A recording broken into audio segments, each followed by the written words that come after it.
Assalamualaikum warahmatullahi wabarakatuh. Perkenalkan, nama saya Rizmaldi Bikosata. Saya dari kelas manajemen M.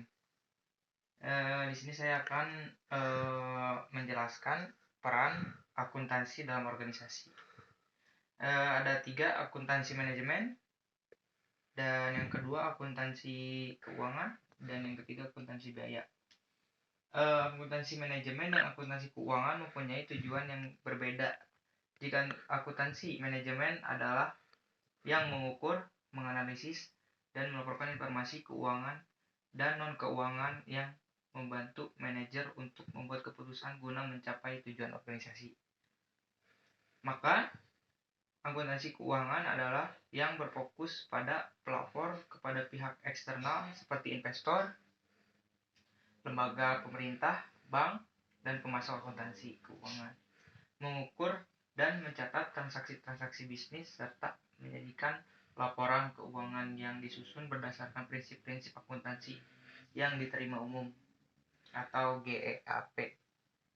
Sedangkan akuntansi dalam menyediakan informasi yang dibutuhkan untuk akuntansi manajemen dan informasi keuangan, akuntansi biaya adalah yang mengukur, menganalisis, dan melaporkan informasi keuangan dan non-keuangan yang terkait dengan biaya perolehan atau penggunaan sumber daya dalam suatu organisasi. Di sini ada keputusan strategis dan akuntansi manajemen. Yang pertama, strategi menjelaskan bagaimana suatu perusahaan menyelaraskan kapabilitasnya dengan peluang yang terbuka di pasar untuk mencapai tujuan manajemen biaya. Ada juga biaya strategis, menggambarkan manajemen biaya yang secara khusus berfokus pada isu-isu strategi yang paling sempurna dan kapabilitas yang paling baik pun akan sia-sia jika tidak dijalankan secara efektif. Di sini berikut ada 6 fungsi bisnis dalam perusahaan. Yang pertama, penelitian dan pengembangan. Yang kedua, desain produk, jasa atau proses rencana. Yang ketiga, produksi atau produksi perolehan pengordinasian. Yang keempat ada pemasaran. Yang kelima ada distribusi. Yang keenam ada layanan pelanggan. Faktor kunci keberhasilan. Pelanggan ingin perusahaan menggunakan rantai nilai dan rantai supply untuk menghasilkan tingkat kinerja yang terus-menerus meningkat sehubungan dengan sebagian atau seluruh hal berikut ini. Yang pertama adalah biaya dan efisien, yang kedua adalah kualitas, yang ketiga ada waktu, yang keempat ada inovasi, peran dalam pemecahan masalah, scorekeeping, dan pengarahan perhatian. Yang pertama ada pemecah masalah dari beberapa alternatif yang tersedia, mana yang terbaik. Yang kedua ada scorekeeping, bagaimana kita melakukannya, pengumpulan data dan pelapor hasil baik implementasian strateginya, pengarahan perhatian, peluang, masalah apa yang harus difokuskan oleh manajer. Ada panduan penting akuntansi manajemen.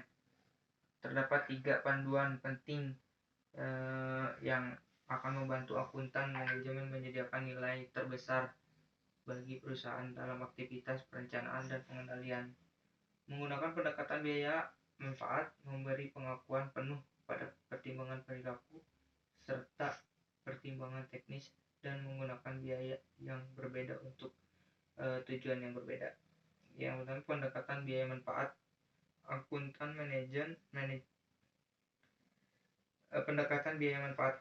Akuntan manajemen secara terus-menerus menghadapi keputusan terkait alokasi sumber daya, seperti apakah akan membeli suatu paket perangkat lunak baru atau mempekerjakan karyawan baru. Yang kedua, pertimbangan perilaku teknis. Sistem akuntansi manajemen mempunyai 2 misi stimulan, yaitu teknis dan perilaku. Struktur organisasi dan akuntan manajemen. Hubungan lini dan staf. Manajemen lini seperti manajemen produksi, pemasaran, dan distribusi secara langsung bertanggung jawab untuk mencapai tujuan organisasi. Manajemen staf seperti akuntan, manajemen teknologi informasi, serta sumber daya manusia didirikan untuk membuat nasihat dan bantuan kepada manajer lini. Chief Financial Officer dan Controller. The Chief Financial Officer atau CFO kadang kala disebut direktur keuangan di banyak negara adalah eksekutif yang bertanggung jawab untuk mengevaluasi seluruh kegiatan keuangan perusahaan.